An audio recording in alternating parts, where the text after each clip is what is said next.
Galera, passa essa dica aqui pra vocês.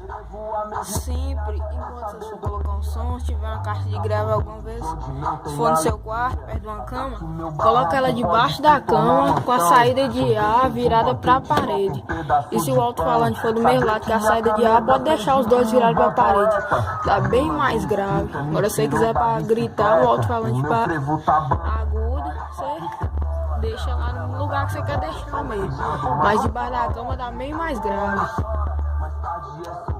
Não dá pra me mostrar aqui pra vocês que a câmera não capta muito bem o som e fica ruim. Não sei porquê também, fica chiando na câmera, no vídeo, mas quando tá normal, não chia não. Isso aí, uma dica aí pra vocês.